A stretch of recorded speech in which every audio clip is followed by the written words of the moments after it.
The New York Times just reported a massive story, and what I'd like to do here is show you that it was likely that it was the CIA who orchestrated the whole thing. So hang with me. According to the New York Times, Trump has secretly directed our military to target foreign drug cartels in Mexico. It was a long, supposedly investigative article that exposed what could potentially happen. Since then, it has gone viral. Every outlet on the left and the right has picked up on this story and reported on it. Now, I said it was supposedly an investigative article for a reason, because this whole thing smells off. There's just something that's not clicking. This wasn't good reporting. It was basically highbrow sensationalism. Lowbrow sensationalism is Jerry Springer. It's Scott Dworkin on the left, and then it's Nick Fuentes on the right. This New York Times article was pretty much the same thing, just smoother vocabulary. After reading the entire article and comparing what people are reporting, it doesn't seem clear that Trump actually said anything to anyone about this at all.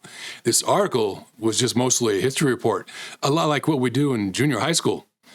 It was merely a listing of the Trump policies that led up to this moment.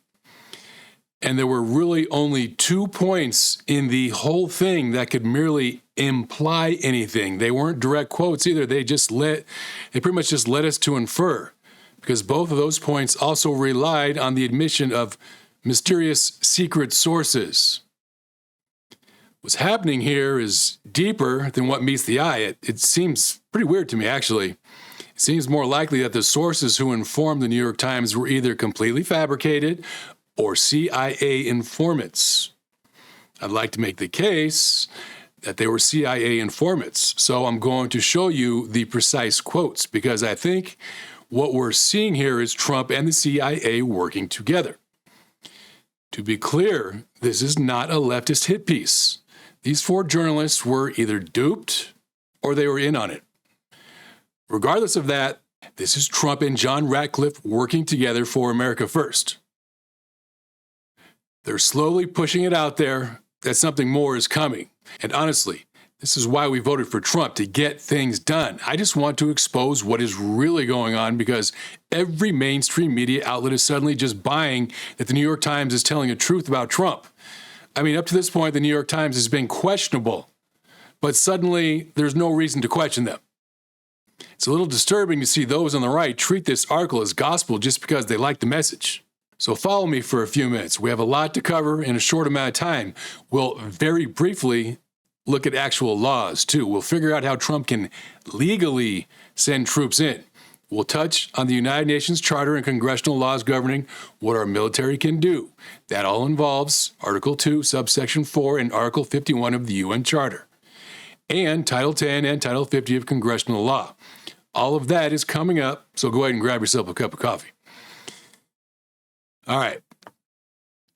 Let's get the incredibly obvious out of the way first. Trump did talk to Mexican President Claudia Sheinbaum in April. He suggested American military intervention to help defeat the cartels to her, and she refused, citing some insincere nonsense about sovereignty. It's pretty obvious that she is bought off by the cartels and she is running cover for them, because there's simply no reason for her to refuse help defeating forces that are slaughtering her own people unless she is being controlled by those forces. Now let's fast forward 6 months. We have this New York Times article quoting mysterious sources. Here's what's become even more obvious. Trump never said anything the New York Times claims it did in that article. Because honestly, he would have plastered it all over Truth Social and X. He would have made sure to have a press conference about it, and he would never be shy in telling Mexico's current president that America comes first. When have we ever known Trump to be shy? It just ain't happening. I mean, he recently just told former Russian President Medvedev that he was repositioning 2 nuclear submarines in response to Medvedev's poorly timed tweets. Trump never has and never will have reservations about being public. In addition, this New York Times article was written by 4 liberal journalists who positively are simply not interested in helping Trump in any way. Looking at their credentials, Helene Cooper is the DEI implant. She should just be grateful to be there. Maggie Haberman, Charlie Savage, and Eric Schmidt have solid backgrounds, but the point here is none of these people wrote this to help Trump. But of course, and this is a big one, but you do see Trump embracing what they wrote in a way that shows he approves. They tried to knock him, but he responded by embracing it. The liberal press is going on all day about making it a fiasco. Trump just gently smiles. When has he ever been gentle? Trump has said there is, I quote, more to come. Watch the end of this clip. It's a quick clip, too. The end. That's what's really important. This is where he gives it all away. You were talking about sending military forces to fight against the drug cartels in Latin America. Do you think it's worth sending our forces, our U.S. forces there to take this on? Cartels where? Central Latin America. Well, Latin America's got a lot of cartels. They've got a lot of drugs flowing. So, we want to protect our country. We have to protect our country. We haven't been doing it for 4 years. And we love this country like they love their countries. We have to protect our country. So, we're playing a tough game, but we'll have more to say about that soon. Did you hear it? But we'll have more to say about that soon. That's what he said. When Trump has problems with the media, he lets everyone know about it. He doesn't have problems here, though, and it's not just Trump, too. It's also Pete Hegseth, who also said the exact same thing. Take a quick look at this clip, and again, it's at the end. Secretary of Defense, Secretary of War, Department of Defense, Department of War. Well, that's what it was for many, many years. You gave me that knife hand, Will. We'll see. Stand by. I don't get in front of the commander-in-chief on that. But our job is to ensure our enemies know exactly what they will do to them if they threaten us, up to and including total war. So we'll be prepared. Stand by. There might be some news on that. Even Hegseth is getting us primed. I mean, stand by. There might be some news on that. That's what he said. Now, I wonder what you're thinking, because I'm suddenly really interested in what might come. That's what I'm thinking. So let's take a look at the actual New York Times article to clear all this up. President Trump has secretly signed a directive, I quote, according to the people familiar with the matter. Nobody was identified, no logic or truth confirmed, nobody with credentials. This is all just a rumor.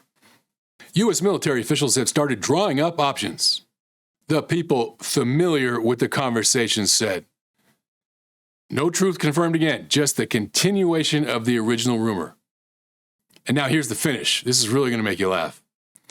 It is unclear what the White House, Pentagon, and State Department lawyers have said about the new directive or whether the Justice Department's Office of Legal Counsel has produced an authoritative opinion assessing the legal issues.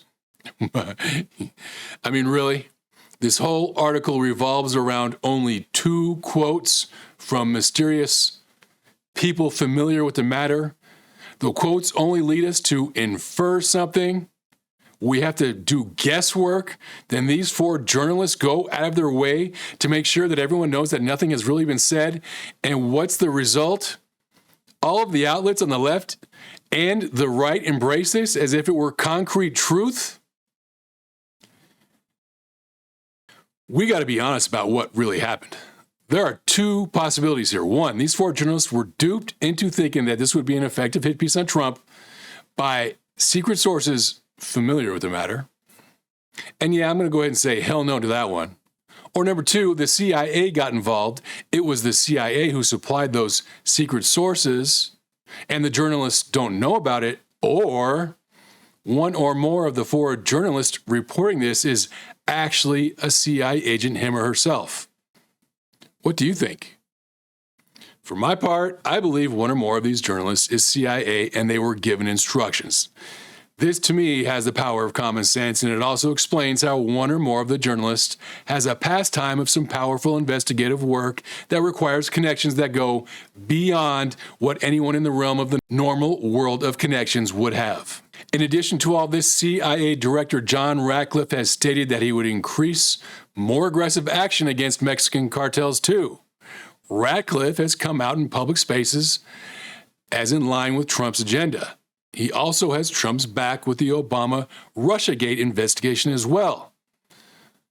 Then, on top of that, if we look at past situations, evidence also suggests that Trump prefers to use the CIA in conjunction with our military in certain situations. For example, Qasem Soleimani and Abu Bakr al-Baghdadi were both killed with the help of those two. So what is the big takeaway from all this? I think it's obvious. It is likely that we will do more at the southern border. It does seem likely that Trump and Ratcliffe are working together for America first in this situation. And yes, I think, well, I know I approve, but I think you all approve too. At the same time, because two things can exist at once, I really wish news outlets on the right wouldn't accept what the New York Times reports as gospel. That is just really bothers the heck out of me. Why hasn't anyone questioned this? Which leads me to the center of all of this too, because here's the biggest takeaway in my opinion. Just how deep does the CIA have its grip on the New York Times? And for that matter, on other mainstream media institutions as well. I mean, don't get me wrong, I'm really happy this one is in our favor, but how many times has it not been in our favor? I wonder about that. And speaking about that, that's enough of that one. The fact that Trump is likely moving forward with all this is good news. So let's go ahead and take a look at the meat and potatoes of all this. Here's what the White House will need to legally justify sending our military into Mexico. They'll need to acknowledge the UN because Mexico would very likely appeal to them, and they would need to acknowledge our nation's laws as well. Article 2, subsection 4 of the UN Charter states that members shall refrain from sending in troops on other nations' territory because all nations have a sovereignty, that word is important, that needs to be respected. I'm paraphrasing there, of course, just to keep it simple and fast, but that's the gist. And I did that to point out that this is why when Sheinbaum was first elected, she made it her first priority to circle her government around the idea of sovereignty. It was crystal clear that her first move as president was to protect the cartels. This is absolutely disgusting.